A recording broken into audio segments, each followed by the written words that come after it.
দুই গোষ্ঠীর সংঘর্ষে উত্তপ্ত হয়ে উঠল মালদার রতুয়া থানার দুর্গাপুর এলাকা। ঘটনার জেরে ব্যাপক আতঙ্ক ছড়ালো এলাকায়। আতঙ্ক নিরসনে এলাকায় মোতায়েন রয়েছে বিশাল পুলিশ বাহিনী।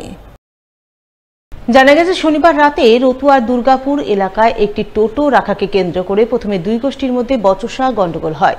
সেই গন্ডগোল সংঘর্ষের রূপ ধারণ করে। সংঘর্ষের জেরে একাধিক বাড়ি, দোকানপাট ও গাড়ি ভাঙচুর, লুটপাটের ঘটনা ঘটে বলে খবর। সংঘর্ষ চলাকালীন দুপক্ষের মধ্যে ব্যাপক ইট বৃষ্টির খবর মেলে। এই খবর পেয়ে রাতে রতুয়া থানার বিশাল পুলিশ বাহিনী ঘটনাস্থলে ছুটে যায় এবং পরিস্থিতি নিয়ন্ত্রণে আনে। ঘটনার জেরে রবিবার সকাল থেকে এলাকার পরিবেশ পরিস্থিতি যথেষ্টই থমথমে রয়েছে। বন্ধ রয়েছে এলাকার দোকানপাট। বর্তমানে এলাকায় চলছে পুলিশি টহলদারি। পুলিশ সূত্রে খবর, এই সংঘর্ষের ঘটনায় দুপক্ষের মোট 21 জনকে গ্রেপ্তার করা হয়েছে। তো রাত্রি 9টা নাগাদ, 9টা থেকে 9:15 নাগাদ আমি বাড়ি গেলাম। বাড়িতে আমি খাবার খাচ্ছিলাম আর কি। সেই টাইমে দেখি অনেক জোরে জোরে এলোপাথারি মানে ইট পাটকেলের ছড়ার আওয়াজ আসছে। তো একটু বাইরে না হতে হতেই দেখলাম যে আমার বাড়িতেই ছড়া হচ্ছে। কখনো কাঁচের আওয়াজ, কখনো গাড়ির কাঁচের আওয়াজ, এরকম আসে। অটোমেটিক আমি ভয় পেয়ে গেলাম যে না, কী ব্যাপারটা। তো একটু ছাদে উঠে দেখতে পারি যে মোটামুটি 100-এর উপরে লোক যে আমার বাড়ির উপরে, ইভেন আমার গাড়ির উপরে অ্যাটাক করছে। যে কী জন্য বা কী কারণবশত কী ঝামেলা হয়েছে আমি কোনো কিছুই জানি না। দুটো গাড়ি ভাঙচুর করেছে, প্লাস আমার দোকানের মানে দোকানটা অনেক খারাপভাবে ভাঙচুর করেছে। প্লাস দোকানের মোটামুটি আনুমানিক 10 থেকে 12 লাখ টাকার মতো মাল আমার লুট হয়েছে। তো আর যেগুলো বাড়ির 3 তলা অবধি যেটা কাঁচের এইগুলো লাগানো ছিল সম্পূর্ণ ভেঙেছে। কারা ভাঙচুর করলো বলতে গেলে এটা কি করে, মানে লোক ছিল না এলাকারই লোক ছিল? অবশ্যই এলাকার লোকের সাথে বাইরের লোকও ছিল।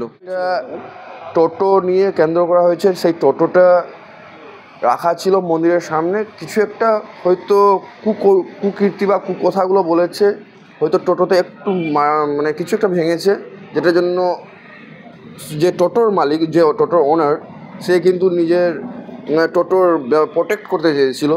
সেই নিয়েই কিন্তু তারা একটু হয়তো বাঁশ লাঠি বা এদিক থেকে বাঁশ লাঠি উঠানো হয়েছে, যেটাকে সাম্প্রদায়িক দাঙ্গা বলা হচ্ছে। আমার মতে হচ্ছে এটা সাম্প্রদায়িক দাঙ্গা নয়, এটা হচ্ছে পার্সোনাল দাঙ্গা।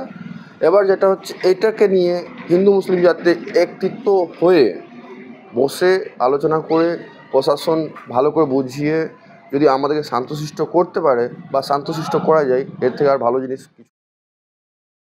হারিয়ে যাওয়া সম্পত্তি ফিরিয়ে দেওয়ার কর্মসূচি রূপায়ণ করল মালদা চাঁচল থানার পুলিশ। আর এই কর্মসূচি রূপায়ণের মাধ্যমে বিভিন্ন সময় হারিয়ে যাওয়া, চুরি যাওয়া মোবাইল ফোন উদ্ধার করে তুলে দিল প্রকৃত দাবিদারদের হাতে। এই উপলক্ষে এদিন চাঁচল থানার পক্ষ থেকে হারিয়ে যাওয়া সম্পত্তি ফিরিয়ে দেওয়ার কর্মসূচি আয়োজন করা হয় থানার সিভিক পুলিশ ব্যারাকে। সেখানেই চাঁচল থানার আইসি পূর্ণেন্দু কুণ্ডু সহ অন্যান্য পুলিশ অফিসাররা মিলে বিভিন্ন সময় হারিয়ে যাওয়া ও চুরি যাওয়া 45টি মোবাইল ফোন উদ্ধার করে তুলে দেন প্রকৃত দাবিদারদের হাতে। স্বভাবতই চাঁচল থানার পুলিশের এহেন উদ্যোগের প্রশংসায় পঞ্চমুখ হন মোবাইল ফেরত পাওয়া প্রকৃত দাবিদাররা। মোবাইলটা 2 বছর আগে হারিয়ে গেছিল।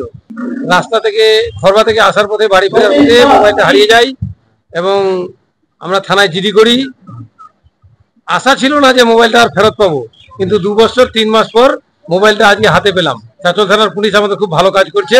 হ্যাঁ, চাঁচল থানার পুলিশকে আমার তরফ থেকে অসংখ্য ধন্যবাদ। এই মোবাইলটা আমি চাঁচলেই হারিয়েছিলাম। অ্যাকচুয়ালি 12 দিকে যাওয়ার পথে রাস্তায় ওটা আমার হারিয়ে গেছিল। এটা 2023 সালের ফেব্রুয়ারি মাস। তারপর জিডি করে আজকে কালকে মোবাইল ফোন করেছিল আমাকে যে এরকম আজকে মোবাইলটা পাওয়া গেছে, সেই মোবাইলটা আজকে দেওয়া হবে। সেই মোবাইলটা আজকে নিতে এসেছিলাম। স্যাররা খুব ভালোভাবে ব্যবস্থা করেছেন, মোবাইলটা দিলেন, খুব খুশি, আনন্দ পেলাম। দুস্থ পরিবারের এক মেধাবী ছাত্রের পাশে দাঁড়ানো মালদা চাঁচল থানার পুলিশ। হাই মাদ্রাসায় 94% নম্বর পেয়ে একাদশ শ্রেণীতে ভর্তি হওয়া ওই মেধাবী ছাত্রের হাতে তুলে দিলেন বিজ্ঞান বিষয়ের সমস্ত বই। জানা গেছে, ওই মেধাবী ছাত্রের নাম নাসিম আক্তার। তার বাবা অদূত আলী পেশায় এক সামান্য টোটো চালক। তিনি তার যৎসামান্য আয়ে 2 ছেলে 1 মেয়ের লেখাপড়ার খরচ বহন করতে অপারগ। এর মধ্যে মেধাবী ছাত্র নাসিম আক্তার বিজ্ঞান বিষয় নিয়ে একাদশ শ্রেণীতে ভর্তি হয়েছে। তার স্বপ্ন ভবিষ্যতে ডাক্তার হওয়ার। এই খবর জানতে পেরেই চাঁচল থানার আইসি পূর্ণেন্দু কুণ্ডু নাসিমের বাড়ি গিয়ে তার পরিবারবর্গের সঙ্গে কথা বলেন। নাসিমের পড়াশোনার জন্য একাদশ ও দ্বাদশ শ্রেণীর সমস্ত বই কিনে দেওয়ার আশ্বাস দেন।